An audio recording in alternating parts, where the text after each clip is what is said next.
Welcome back to the lesson 4 of Module 6 Submitting Like a Professional. In this lesson, we'll be talking about post-submission process. Now, let me start with a question also. What do you think happens after you hit the submit button?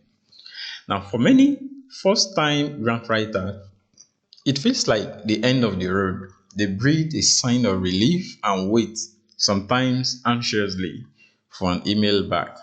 But here's the truth. Submission is not the end, it's the beginning of a new phase. What I call the post-submission process. Now, this is where many people lose momentum.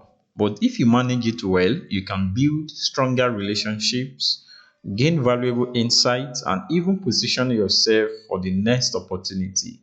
Even if this one does not work out, the way you want it. Now let's talk about the waiting game and what's really happening there. So when you hit the submission button for a proposal, it goes through several stages. The first stage is the eligibility screening. So funders check if your proposal meets the basic requirements, the deadline meets, attachments included, and word limits respectively. So many proposals get rejected here for small errors. Also, they go through the technical review. Experts evaluate if your idea is realistic, impactful, and aligned with the funder's goals. Then it goes through the scoring and ranking. Your proposal is compared against others, and scores are assigned. And then finally, we have the final decision. So sometimes made by a board, sometimes by a funding committee. So this process can take weeks or even months. For example, the United Nations Democracy Fund reviews proposal in cycles that last up to 6 months. Now, during that time, silence from the funder does not necessarily mean rejection. It just means your proposal is somewhere in the process. Somewhere in the process. Now, let's look at following up professionally. How do you handle this waiting period? You don't want to nag, but you also don't want to disappear. And I'm going to give you some rules of the thumb. One of them is you can wait 2 to 3 weeks after the deadline before you follow up, and also keep your message short and respectful. Also, show gratitude and not impatience in that. You can have this a sample of follow-up mail. You can follow up in this mail that and write to them that, dear grant committee, I hope this message finds you well. I am writing to confirm receipt of your proposal agreement submitted for the after AFDB Youth Innovation Fund. We truly appreciate the opportunity to apply and look forward to updates on the review timeline. Please let me know if you require additional information from us. This is a simple follow-up mail that you can send to the grant review committee, and give them time so that you send this not the second day you submit your proposal.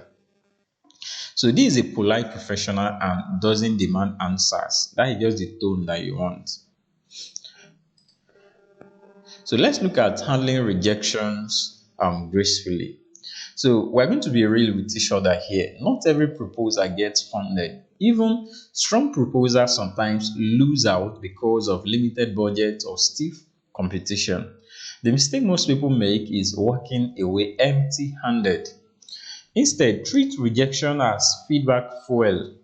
Now, you can politely ask if they can, share reviewer comments and keep communication lines open for the next cycle. Show appreciation even if you did not win. It's very, very important.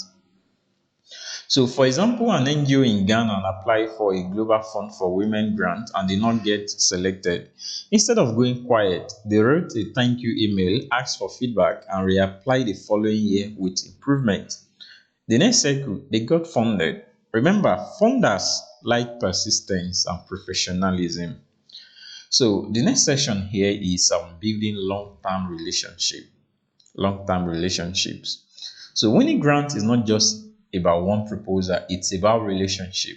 And here is how you can stay on funders' radar even after rejection. One of the way is to subscribe to their newsletter and stay updated with what they are doing. Also, secondly, attend webinars or info sessions they organize. Thirdly, share updates about your organization work even without funding. Why? Because funders don't just invest in projects, they invest in people and organizations they trust.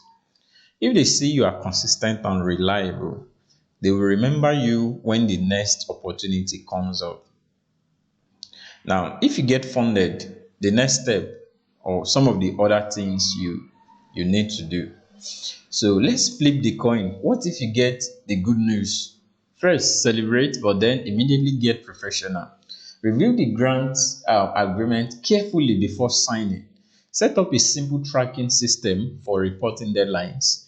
Communicate regularly with the funder. Don't just disappear until the final report. No. I've seen grantees lose future opportunities because they were great at writing proposal but terrible at managing the relationship after funding. Don't make that same mistake. So here is a simple activity for you, an activity for you. Your activity for this lesson: draft a follow-up email you will send 2 weeks after a submission, a sample that you will want to send, and also write a short thank you email after a rejection showing professionalism and openness to future opportunities. Now, these exercises will help you to prepare for the real world scenarios you are definitely going to face as a grant writer. And remember, the post submission process is where you show professionalism, resilience, and relationship building skills. Whether you win or lose, the way you handle this phase can define your long term success as a grant writer. In our final lesson, we are going to zoom out and explore the bigger picture, career pathways in grant writing, and how you can turn these skills into an income, impact, and influence.